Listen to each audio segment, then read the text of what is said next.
Isa na namang umaga na puno ng pag-asa mula sa salita ng Diyos. Halina at makibahagi sa ating umagang pagbubulay, pagpapalakas at pagpapatatag sa ating pananampalataya sa Panginoong Hesus. Mula sa Section 6 ng Southern Tagalog District Council of the Assemblies of God, tayong lahat ay magkaisa sa pagpapalagong espiritual.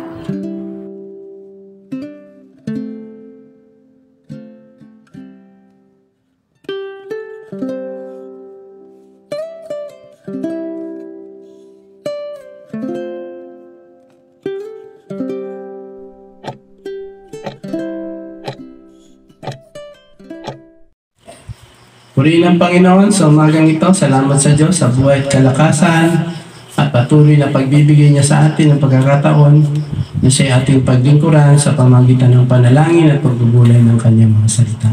Bago po tayo magpatuloy, tayo po sa gitna manalangin sa lumapit tayo sa Panginoon. Aming Diyos sa masalangit, salamat po sa iyong pagkakataon na binigay mo sa amin na mapaglingkuran ka namin sa ganitong paraan ang pagbubulay ng salita mo at pananalangin. Samahan mo po kami, gamitin mo lang po kagaya ng microphone, ikaw ang Diyos sa mga pangyarihan sa lahat ng salita, mangusap at magturo sa amin lahat. Pagpalain mo ang mga nasa kabilang bahagi na inaabot ng aming sayang ito, mga kapatiran nasa iba't ibang lugar, ikaw rin po kakatagpo ng kanilang mga pangailangan, gamitin mo ang salita mong kalakasan ng bawat isa. Salamat po. Ito po ang aming nagkakaisang dalangin Ama sa ngalan ng Panginoon Kristo ng aming Panginoon. Amen.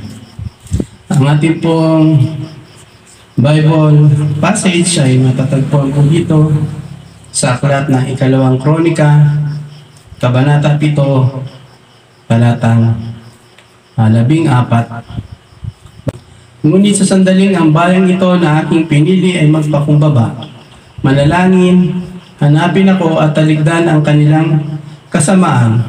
Diringgin ko sila, patatawarin ko sila, at ibabalik ko sa kanilang lupain ang katiwasayan at kasaganaan.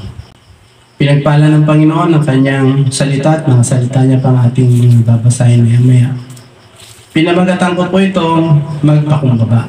Siguro abot po tayo na hanggang chapter 4 sa ating pag-aaral. Ito po yung chapter 1 ng 2 Chronicles, chapter 7, verse 14. Pero kung babasahin niyo po yung essence ito para maunawaan yung gusto, ay isasama niyo pala sa pagbabasa ang verse 13 bago 14. Dito po ay ang sabi ng ating pag-aaral, ang hatol ng Diyos sa kanyang bayan sa panahon ng moral at pagbagsak ng espiritual at panlalamig at makasanlibutang pakikipag-ugnayan ay tagtuyo, kawalan ng bunga. Yan, may tatlo pong resulta yung pagka masuwayan ng bansa. Bansa kasi dito ang pinag-uusapan.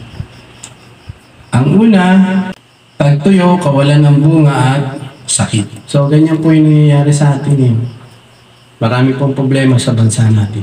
Pero hindi na po natin yung bibigyan ng pamamaraan o ng pagpapaliwanag. Ang atin po ay, ano bang dapat magpakumbaba? Kailangan po natin magpakumbaba sa Panginoon. Sa kalagayan po natin ngayon, kailangan po ng bansa natin ang pagpapakumbaba ng buong bansa. Hindi po lang isang denomination lamang. Lahat ng Kristiyanong nakatira sa bansa ito ay dapat magpakumbaba. In general.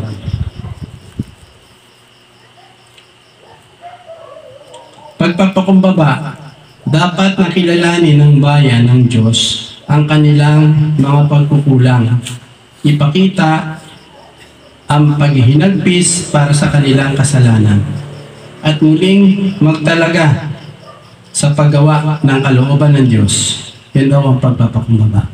Pangalawang kahulugan, ang pagpapakumbaba sa harapan ng Diyos at sa kanyang salita ay nangangahulugan ng pagkilala sa pansariling espiritual na karukaan. Huwag po nating isipin na tayo'y puno.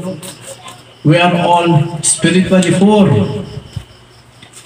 Bayan natin kung di tayo magpapakumbaba, tayo mga Kristiyano, kahit anong yaman nyo dyan sa kabilang bahagi, kahit ilan yung sasakyan mo, kahit gaano karaming pera ngayon nasa iyo, kahit may milyon ka sa simbahan, sa denomination, sa fellowship niya, kung arrogant ka, karagdagan pa tayo na nagpapasakit sa loob ng Panginoon para kanyang padalan ng sumpang ating bansa.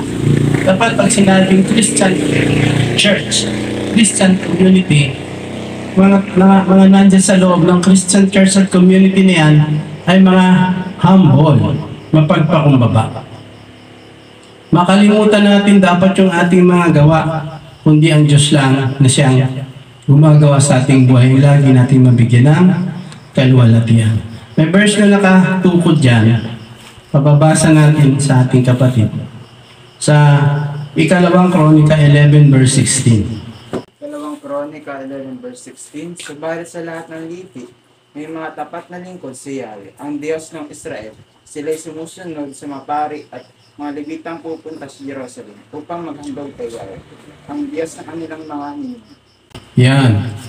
Yung gamit ng leadership, yung priest, o sa ating evangelical Christianity ay pastor o ministro. Levites meaning leaders. Laiko sa ibang denomination. O diakono at diakonesa. Sa ating born-again church ay workers or leaders. Ang kinakawian niyan ay pagtugon natin ng buong puso, pagsunod sa kautusan ni Yahweh. Yan ang pagpapakumbaba ayon sa 2 Chronicles 11 verse 16. Hindi yung kung anong ginagawa sa denomination kung saan tayo nabibilang na Christian church. Dapat pag sinabi natin kami ay biblical Christianity, God-centered, Bible-centered church. Amen. Meron pa. Ikalawang Kronika 15 verse 12 at 13. Kasuhayan sa ating pag-aaral. Ikalawang Kronika 15, 12, 13. Nangako silang buong puso nila nga hanapin si Yahweh, ang Diyos ng kanilang mga ninuno. 13. Isinumpa rin nilang papatayin ang sino mang hindi susunod sa Kanya, maging lalaki o babae, matanda o bata. Yan, meron pa silang sumpang ngayon, papatayin. Pagka naririnig nyo, nasa Bible ba ang death penalty o wala? Nasa Bible. From the beginning, ibigay ng Diyos ang kautusan kay Moises, may death penalty sa lahat ng nagsumusuway sa kautusan ni Yahweh. Hanggang sa panahon ng Panginoon, sa John 8, yung nahuli sa pakikiapid na babae, out in the act, sabi, dapat patayin sa magitan ng pagbato. Sabi na lang ng Panginoon, ayaw mo ko siya, sumulat-sulat sa buhangin. Sige, yung walang kasalanan sa inyo, siya ang unang dumambot ng bato at siya'y batuin hanggang mamatay.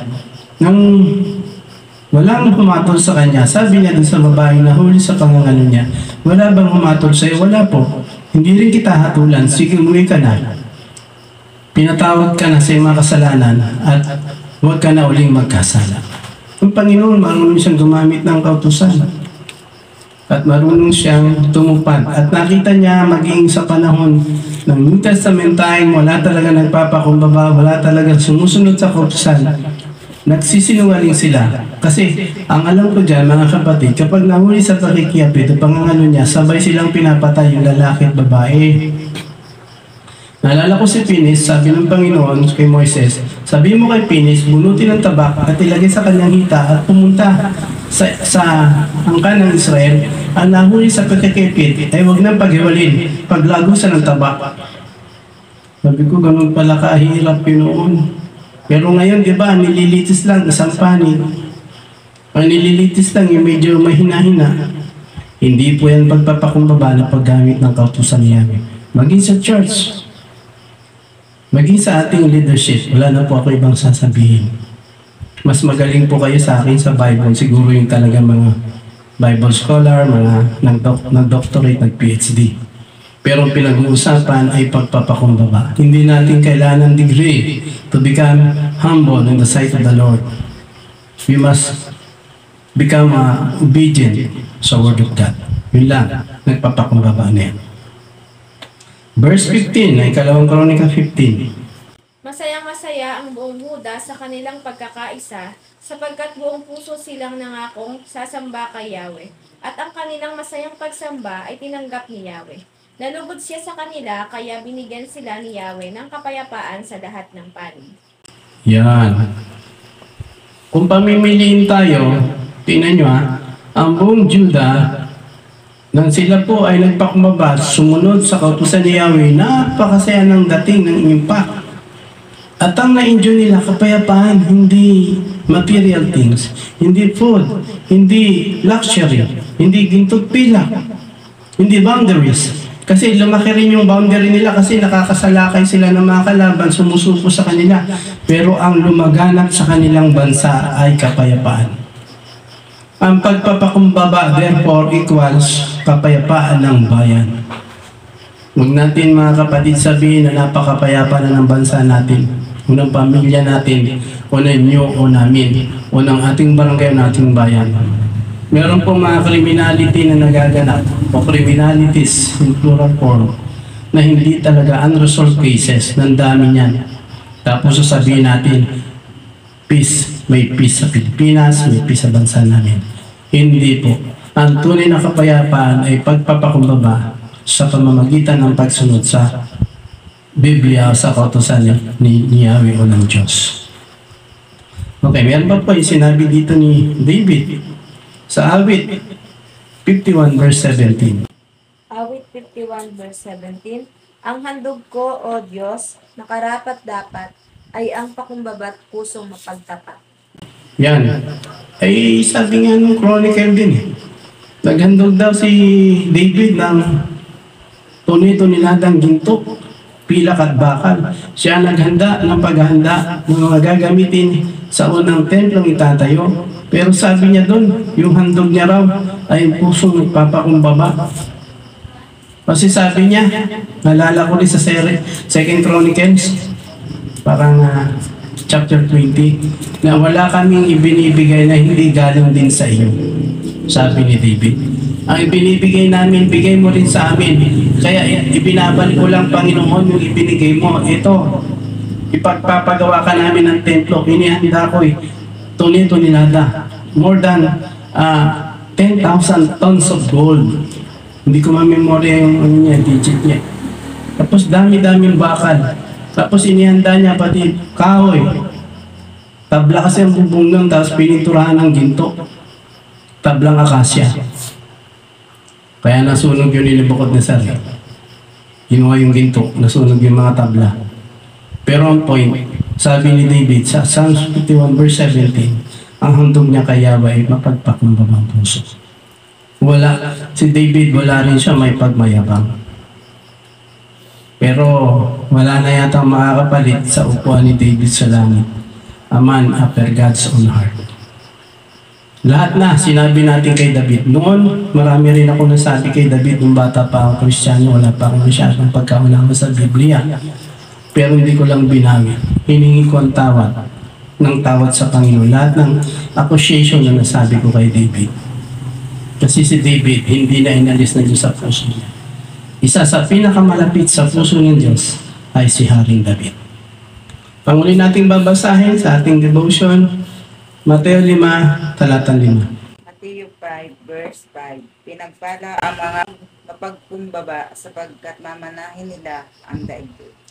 Amen. Tayo pala ang inheritance dito o inheritor ng mundo, ng lupa. All meek. Pakumbaba yan. Pakumbaba means meek. Meron pa akong lupa. Mana na ako. Hindi ko na lang sabihin sa inyo. Sa dami lang ng trabaho ni Pastor John sa ministry, hindi niya lang nahabiyat. Sana marami na lang akong naitanim. Pero yung lupa niya may mga nyo. At yun ay bigay ni Lord. At bakit? Siguro, minsan sa aking pagpapastor, sa history ng pagpapastor na nakapile, na ako ang nagsusulat at pinag-iingatan ni Lord, nakita niya yung kapakumbaba ko. Binigyan niya ako ng lupa. May mga nag-donate din na pinagtatayan ngayon ng Caroline Chapel ng ating outreach. Wala pa akong ibang ibig sabihin. Kung gusto mo magmana, you must become humble in the sight of the Lord. Kung gusto mo magmana ng mga inheritance ito o ng mga tinatawag na di natitinang na kayamanan, magpakumbaba sa tuloy. Kung gusto mo ng ministry na laging nababanggit si Lord at nabibigyan ng kaluwalhatian si Lord, magpakumbaba tayo. Amen. Purihin ng Diyos, tayo po ay manalangin sa umaga nito. Ama naming Diyos, salamat po dahil Ikaw ang Diyos sa tapat, Ikaw ang Diyos sa kailanman, hindi nagkukulang sa amin. Kami po ang nagkukulang, kami po ang hindi masyadong namamatsyag, inaaral ang Biblia. So sa umagang ito, Lord, aking pong pinagpe-pray lahat ng kapatid na kasama kong nananalangin, nasa malapit man sila malayo na lugar, sa ibang bansa man o sa buong archipelago, sa ibang sulok-sulok ng Pilipinas. Lord, we pray covering protection sa lahat ng kapatid ko, mga kasama kong nananalangin, mga kamanggagawa, mga pastor, maging dito sa mainland ng Quezon Province, ang buong STDC 6, ang buong pamunuan nito hanggang sa mga kapastoran, sa mga kapuluan, Marinduque, Pililio at Nordeos. Lord, bless mo po ang bawat isa, maging sa aming STDC, maging sa Gensil. We pray covering protection sa lahat ng aming ahead sa spiritual leadership na mayroong mataas at maselang posisyon. We pray covering protection against the attacks of the enemy. Maging Panginoon kung saan mo kami lugar naroon, sa Calabarzon, sa Luzon, Visayas, Mindanao. Again din, pinagpe-pray namin ang aming mga kababayan na apektong malala ng bagyong itong kararaan lang. Lord, hindi po silang alubin, hindi po silang comfort, yung mga namatayan, yung mga namasak ng bahay, mayroon pong inanon, natira lang po ay sahig, buong bahay na inanon. Panginoon, iba naman lubog, iba mga sakyan masira, at sigurado yung ibang mga businesses nalugi, may mga figurine, mga poultry, etc. Panginoon, makita nila na ang lahat ng ito ay galing sa iyo. Kaya mong suklian ito, kaya mong silang bigyan ng another capital for their businesses, O God. Ingatan mo rin po ang bawat mga lokal na simbahang born again. Kung tutulong kami, tumulong kahit na hindi na mabanggit yung aming denomination. Kasi marami po kami kapatid dyan sa Cebu, sa bahagi ng Mindanao, at bahagi ng Visayas region, sa Leyte, doon po na nag-landfall. Tulungan mo po ang aming bansa, yung ibang kababayan namin na lindulan, di pa sila nakaka-recover, bumagyo naman, binaha pa. Maaring hindi doon sa nilindulan, pero sila rin ay basa ngayon, sila rin ngayon ay dumanas ng pagkaginaw dahil sa matagal na pag-ulan. Kabagan mo po ang mga kababayan. Lord, tulungan mo kami pagmayaan ng bago mag-December ay another super typhoon na naman, another super typhoon na naman. Tunamin mo na ito at maginalang itong pangkaraniwang low pressure.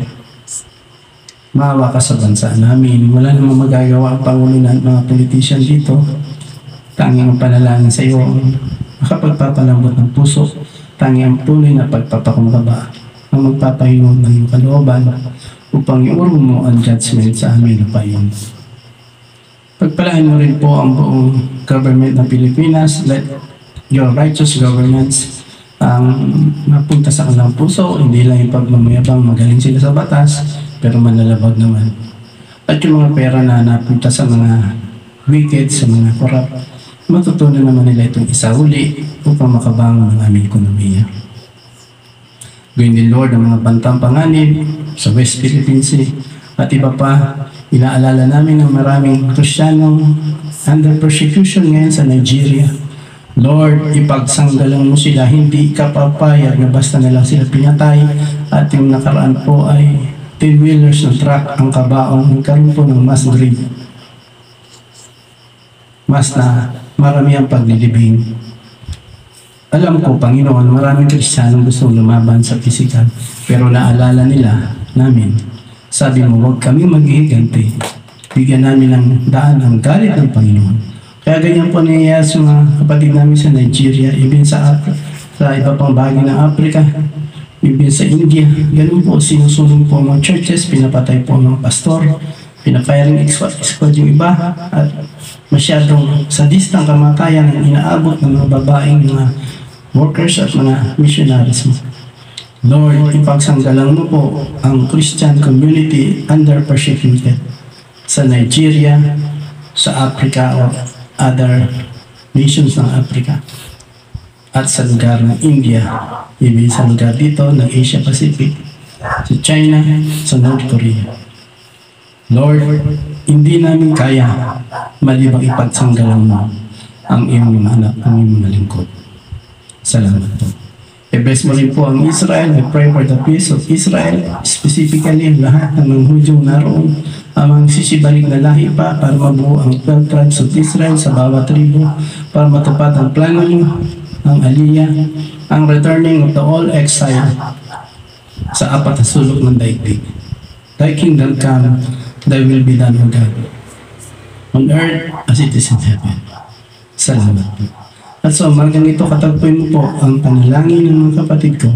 Lahat na may atake ng kawan, mabuhag at mawasak at dinideklara namin 100% victory sa buhay nila.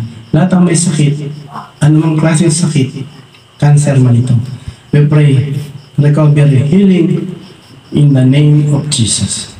Mga kakulangan, you will provide. Buhat sa kayamanan ng Diyos, hindi naubos. Ibibigay mo ang pangailangan ng iyong anak sa pamamagitan ni Kristo Jesus namin, Panginoon.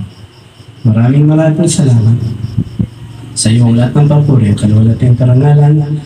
In the name of Jesus Christ we pray. Amen. Amen. God bless po.